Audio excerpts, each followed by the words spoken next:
أصل الحياة رحلة فيها القلب رحال، مشاهد الرحلة أسرار وأحوال. أصل الحياة رحلة فيها القلب رحال، مشاهد الرحلة. بسم الله الرحمن الرحيم. سافر مع الأزمان، اقرأ سطور.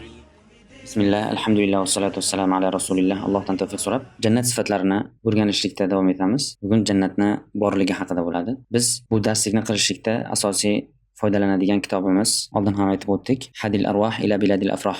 Ruhlarni baxt, saodat, xursandchilik shaharlariga hidoyat qilishlik degan Ibnul Qoyyim rahimahullohni kitoblaridan foydalanyapmiz.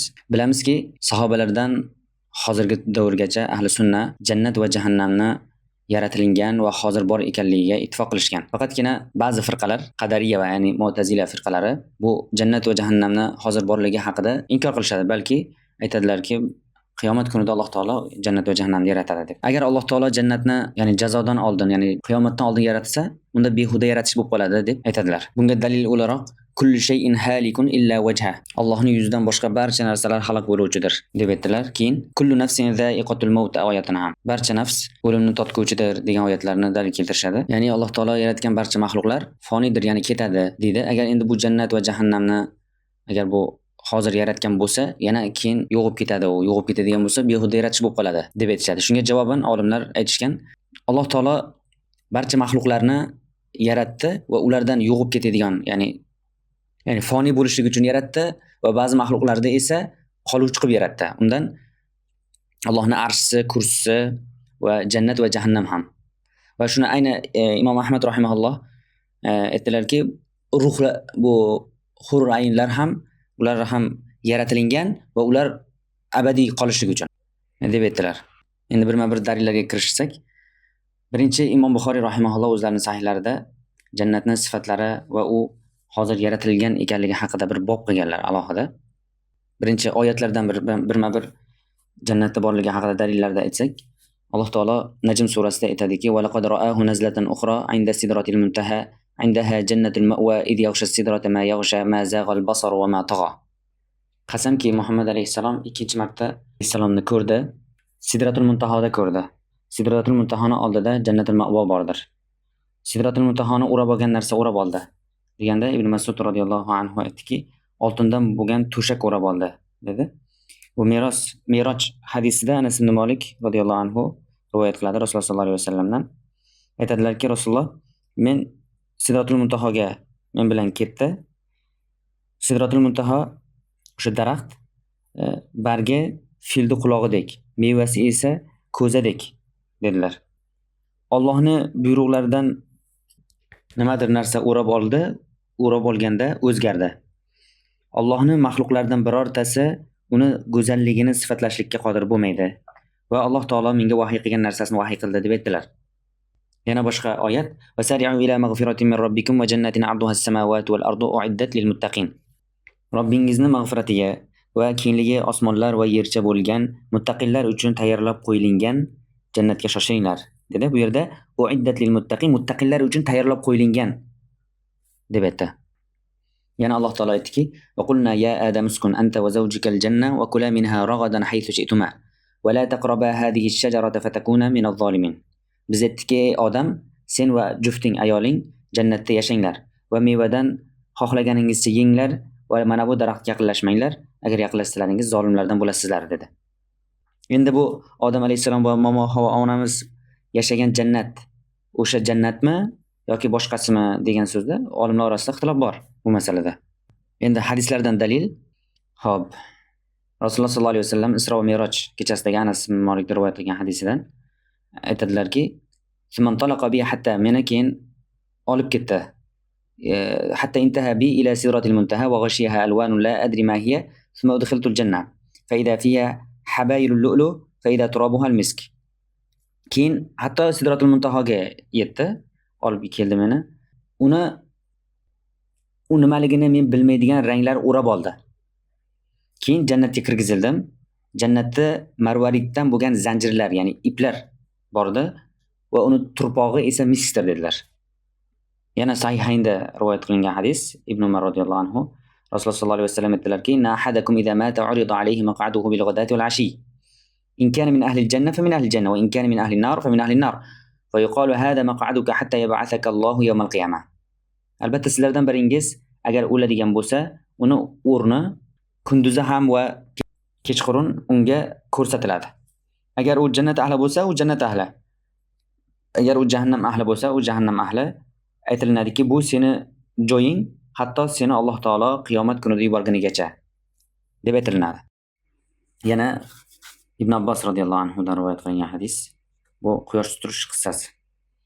Sahobalar Rasulullohga aytdiki: "Ya Rasululloh, biz sizni bir narsa, mana bu o'rningizda bir narsa tanovul qilayotgandek ko'rdik. Keyin sizni orqaga chekingandek ko'rdik" dedilar. Rasululloh aytdilarki: "Men jannatni ko'rdim yoki jannat ko'rsatilindi. Men undan bir bosh uzum yedim. Agar uni olganimda, albatta sizlar dunyo qolgunigacha yerdilaring. Va men jahannamni ko'rdim va bugun gidek manzarani hech qachon ko'rmadim. Va o'sha jahannam ahli ko'pini ayollar ekanligini ko'rdim" dedilar. Sahobalar aytdiki: "Ya Rasululloh, nima uchun?" Rasululloh aytdilarki: "Kofir bo'lganliklari uchun." Allohga kofir bo'ladilarmi deyilindi. Oilalariga, erlariga kofir bo'ladilar va yaxshiliklariga kofir bo'ladilar dedilar. Agar sen ulardan biriga davomiy yaxshilik qilib yurgan bo'lsang, vaqt davomida, keyin sendan biror narsa ko'rib qolsa, aytadiki: "Ma ra'aytu minka khayran qat." Men sendan hech yaxshilik ko'rmadim deb aytadi dedilar. Bu ham jannatni hozir bor ekanligiga, yaratilgan ekanligiga dalil. Yana Muslim sahihida keladi.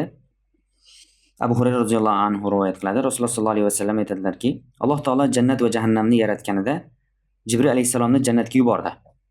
Bor. Unga men uni jannat ahli, ya'ni uni ahliga tayyorlab qo'ygan narsamni ko'rgin dedi. Jibril alayhisalom bordi va Alloh taolo o'sha jannat ahli uchun tayyorlab qo'ygan narsasini ko'rdi. Qaytdi va aytdiki: "Izzatingga qasamki, uni eshitgan biror bir kishi yo'qki, illo unga kiradi." Alloh taolo jannatga buyurdi. Fahaffat bil makari, ya'ni u jannatni qiyinchiliklar bilan, mashaqqat, qiyinchilik, azob, uqubatlar bilan o'raldi jannat. Va yana Alloh taolo aytib: "Bor, endi o'sha uni ahliga tayyorlab qo'ygan narsamni ko'rgin" dedi. Jibril alayhisalom borib ko'rdida, keyin qaytib aytdiki: "Izzatingga qasamki, unga biror bir kishi kira olmasligidan qo'rqaman" dedi. Keyin Jibril alayhisalomni jahannamga yubordi. Aytdiki: "Bor, ko'rgin, men uni ahliga tayyorlab qo'ygan narsamni ko'rgin" dedi. Borib ko'rdi, keyin u shu jahannamni bir-biriga minayotganligini ko'rdi.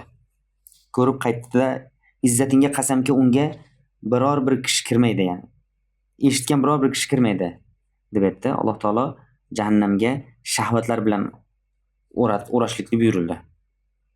Keyin "Bor, uni ahliga tayyorlab qo'ygan narsamni ko'r" dedi. Bordi, Jibril alayhisalom uni ko'rdi, qaytdi va aytdiki: "Izzatingga qasamki, undan biror bir kishi najot topmaydi, illo unga kiradi deb qo'rqaman" dedi.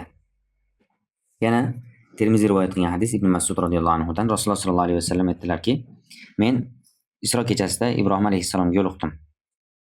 Aytdiki, Ibrohim alayhisalom: Ey Muhammad, ummatingga menga salom aytgin va ularga xabar berginki, jannat turpog'i pokiza, suvi lazzatli va albatta u tepapastlikdir. Va uni ekinlari esa subhanalloh, alhamdulillah va la ilaha illalloh vallohu akbardir" deb xabar berdilar. Bu hadis hasan g'arib ekan. Ibn Qoyyim rahimahulloh aytadilar: Alloh taolo jannatlardan o'zi uchun uni xoslab tanlab olgan hovli qildi. Uni o'sha arshga yaqin qildi. Uni o'zi qo'li bilan ekdi. U jannatlarning sayyidasidir. Alloh subhanahu va taolo har bir navni eng oliysi, eng afzalini ixtiyor qildi. Xuddiki farishtalardan Jibroilni, bashardan, insonlardan Muhammad sallallohu alayhi vasallamni va osmonlardan eng yuqorisini va shaharlardan Makkani va oylardan Ashhurul Hurumni va kechalardan Laylatul Qadrni va kunlardan Juma kunini va kechalaridan uning o'rtasini va vaqtlardan namoz vaqtlarini deb misol keltirdilar. Alloh subhanahu va taolo aytadiki: "Va robbuka yakhluqu ma yasha va yaxtar." Robbing xohlagan narsasini yaratadi va ixtiyor qiladi. Yana Imom Muslim Mughirat ibn Shu'ba radhiyallohu anhu dan rivoyat qiladi marfu hadis. Musa alayhisalom Robbisidan jannat ahlining eng past darajadagisi haqida so'raydi. Alloh taolo aytadiki: Jannat ahli jannatga kirgandan keyin bir kishi keladi. Unga aytilinadiki, kir jannatga. U odam aytadiki, ey Robbim, qanday kiraman? Insonlar o'zlarining o'rinlarini olib bo'lgan bo'lsa, joylariga tushib, manzillariga kirib va oladiganlarini olib bo'lgan bo'lsa, desa unga aytilinadiki, sen uchun dunyo podshohlaridan bir podshohni mislicha mulking bo'lishligini xohlaysan, bo'lishiga rozi bo'lasanmi? Desa, Robbim rozi bo'laman deb aytadi. Alloh taolo senga buni mislicha deb 4 barobar qilib aytadi. Va 5-sida u odam Robbim roziman deydi. Alloh taolo aytadiki, mana bu senga 10 mislicha deydi. Va senga yana nafsing ishtaha qilgan, ko'zing quvongan narsa deb aytadi. Shunda bu odam raditu robbi, Robbim roziman deydi. Yana aytadiki, Robbi fa'alaha manzilatan. Ularni eng yuqori darajadagisi, manzili eng yuqoridagisi qanaqa bo'ladi deb so'raydi. Alloh taolo aytadiki, ulaikallazina aradtu gharastu karamatahum bi yadi va khatamtu alayha falam tara aynun va lam tasma' udhunun va lam yakhtur ala qalbi basharin. Ana ular men xohlagan kimsalar. Men o'z qo'lim bilan ularning ne'matlarini ekdim. Gharastu karamatahum, ya'ni ne'matahum bi yadi va unga pechatladim. Pechatini urdim. Uni biror bir ko'z ko'rmagan va quloq eshitmagan va basharning qalbiga bir xatar yo'q, xatar bo'lmaydi. Va uni tasdiqi o'laroq Alloh taoloning kitobida fala ta'lamu nafsun ma ukhfiya lahum min qurrati a'yun. Biror bir nafs ular uchun ko'z quvonchlaridan yashiringan narsani bilmaydi dedi. Yana Anas ibn Malikdan rivoyat qilingan hadis, Bayhaqiy chiqargan. Rasululloh sollallohu alayhi vasallam aytdiki, xalaqallohu ta'ala jannata adnin va gharasaha ashjaraha bi yadihi va qala laha takallami faqalat qad aflaha al-mu'minun. Alloh taolo jannat adnni yaratdi va unga daraxtini qo'li bilan ekdi. Va unga aytdi, gapir deb Alloh taolo aytdi. U aytdiki, albatta batahqiq mu'minlar muvaffaqiyatga erishdi. Qozonda yutdi deb aytdi. Shu bilan kifoyalanamiz. Sallallohu alayhi sayyidina va nabiyina Muhammad va ala alihi va ashabihi ajma'in.